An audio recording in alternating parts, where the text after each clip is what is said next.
Dear students, let us start the discussion on today's newspaper, that is 13th April 2016. Now, the first article is related to the caste in India. Remember this point. If we need to solve a particular issue, first we need to acknowledge that there is a problem. In India, the major challenge is acknowledging the problem and finding a solution towards it. In this context, the caste as a major challenge is acknowledged in most of the domestic forum, and at the same time, if the issue is raised at the international forum, the government sees it as demeaning the nation among the committee of the countries. So in this context, there is, Ambedkar, what he said is, if you turn in any direction, the caste is a monster that will cross here. It means the caste is all pervasive in India. So if you talk about labor stratification, now most of the agricultural laborers, and added to that the Safai Karmacharis, they belong to the lower caste, and untouchability practices, endogamy in marriages, especially recently we saw in Tamil Nadu, the honor killings. All these shows the all-pervasiveness of caste in social, political and economic institutions. So first we need to acknowledge the problem. In this case, in 2016, there is an UN report by Miss Rita Isaac.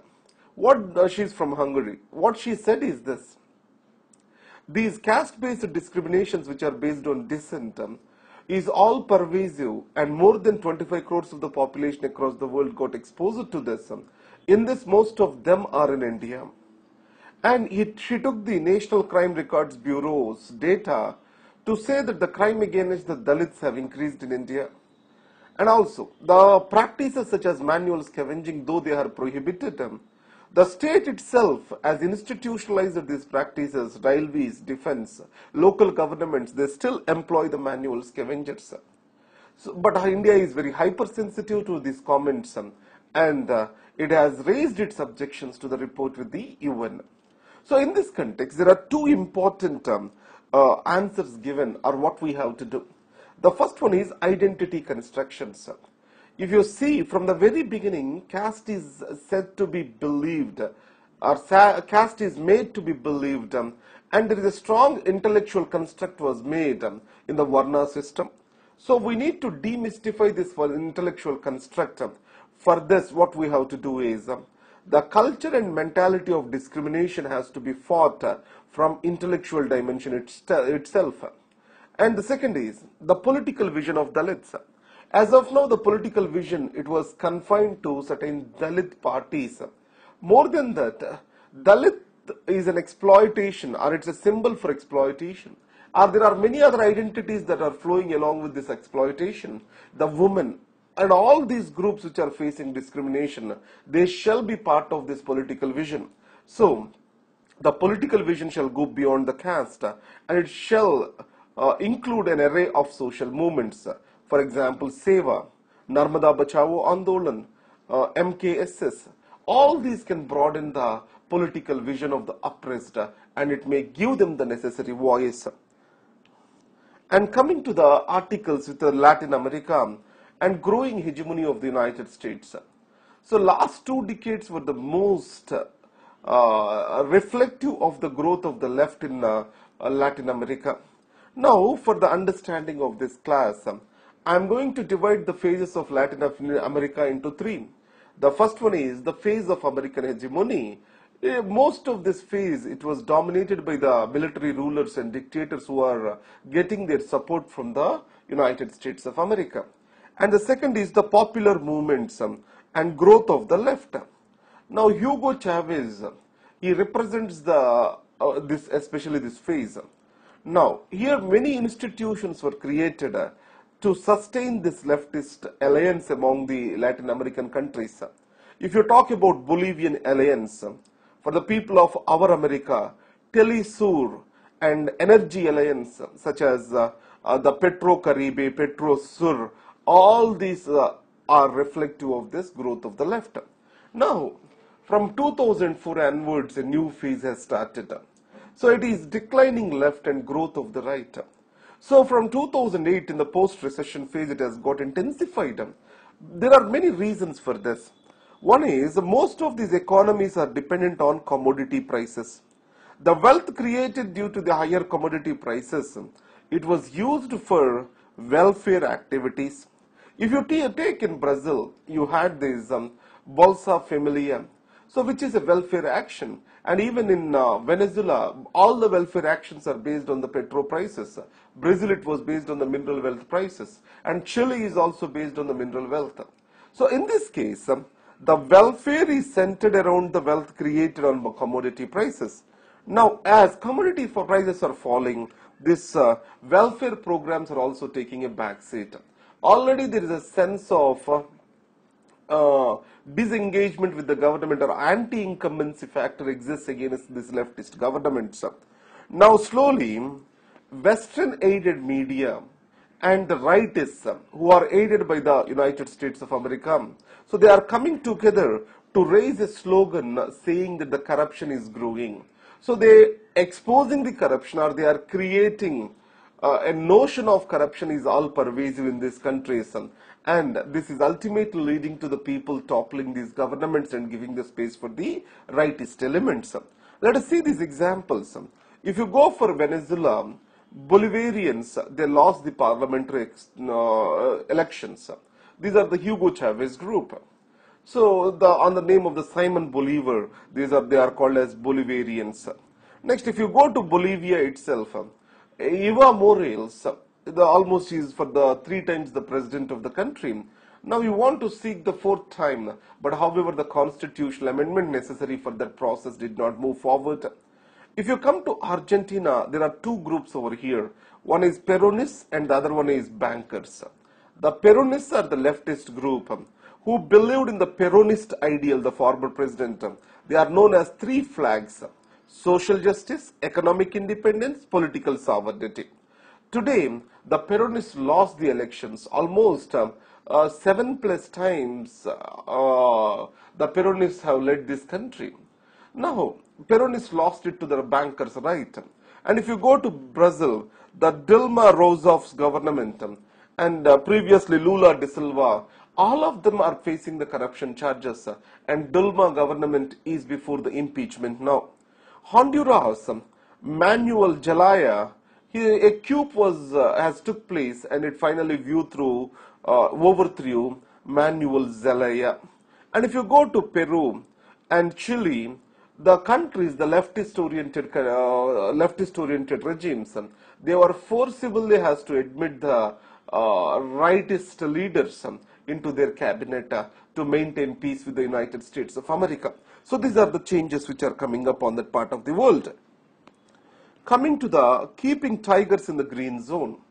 Now let's understand this. There is a good news for the tigers in India.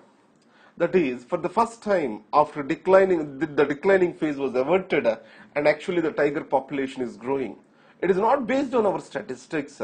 Even the World Wildlife Fund and Global Tiger Forum, both of them have given a positive sign towards increasing of tiger population in India. So now, what are the reasons? The core habitats, they have to be made inviolable. It means no one shall enter into these core habits. Recently, if you've seen, a forest guard was killed by the tiger Ustad. Now here, it is not the problem with the tiger. The forest guard entered into the tiger's core area. And the next is, the habitat connectivity is very much essential. Now with the new developmental projects, especially the national highways, this habitat connectivity between the forests is missing. If this habitat connectivity misses, the genetic exchange will not happen properly. And added to that, if the tigers are confined to a particular area, automatically the food they predate on is also going to decrease. So to the possible extent, the entire food chain has to be maintained, and it will be well maintained and when their habitats are well connected to each other. And we know that today the tourism is a major threat to the wildlife. When the core areas are being opened for the tourism, so it is also providing a leeway for the poachers to enter in. So these have to be faced with an iron fist.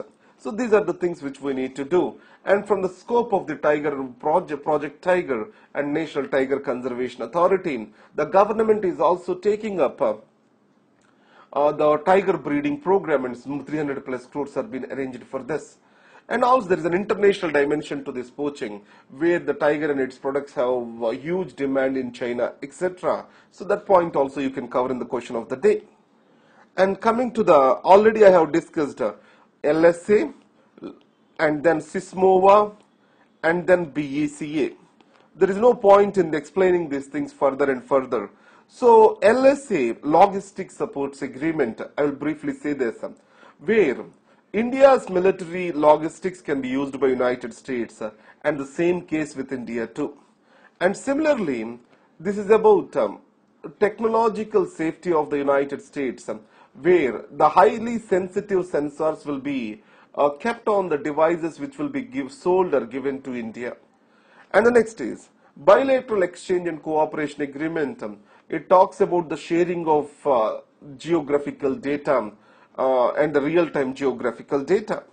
So, if these have to be transferred, the sensitive technologies need to be transferred. These three agreements has to be signed by India. But what is argued is, if India signs this, some people say it is a strategic handshake to bring in the balance of power in this region.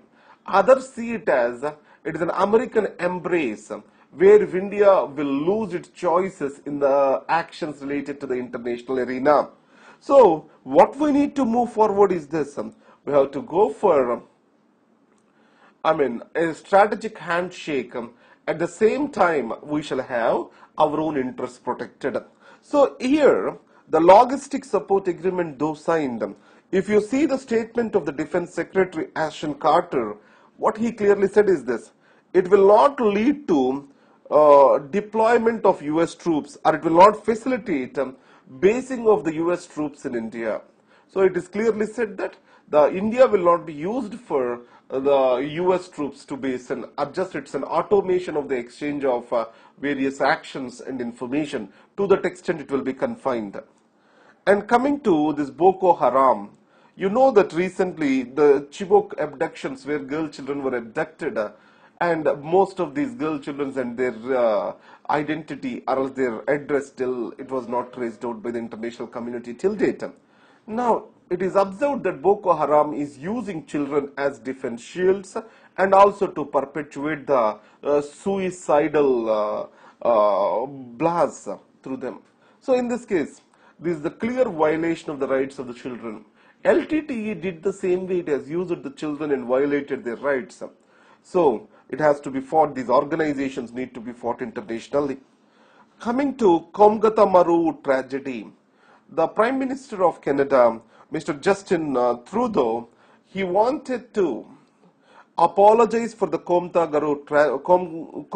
Maru tragedy. Happened in 1914. The Komgata Maru, it was a ship traveling from Japan to the Canada in the hope that these people will get some decent living in Canada. So many of them are from India. They are 6. So Canada did not accept these immigrants and return them. So most of them have lost their life. Almost 19 plus people lost their life when police opened the fire against them in Kolkata. So in this case, what is being said is this: so these are majorly due to the discriminatory laws of the time. Such kind of things have happened, and the Prime Minister is ready to apologize for that. And the coming to triple talaq. Now, in Supreme Court, a case is going on which is filed by Sharia Banu, who is a victim of this triple talaq. So what it says is this: there is halala and triple talaq. Triple talaq talks about divorce, and halala, reunion with the old husband. So if reunion has to happen, she has to go through another marriage in between, and she has to divorce that and has to reunion with the old husband.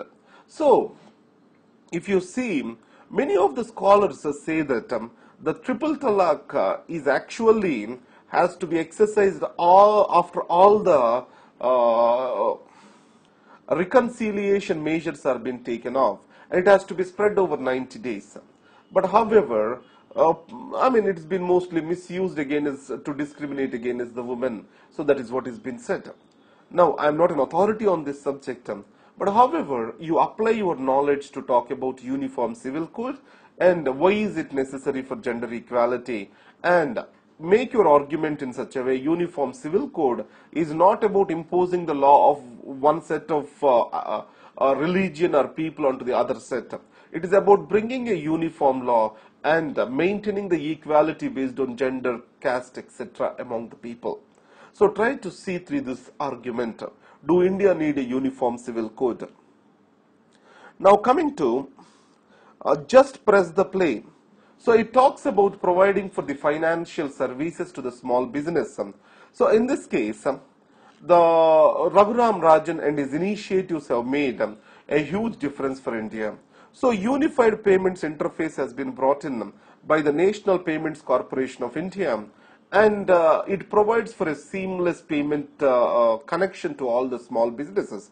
Added to that, new banks licenses were given, payments banks were initiated, and small finance banks are also been provided for. All these are the steps towards the financial inclusion. You need to talk about this. So thank you very much. All the best.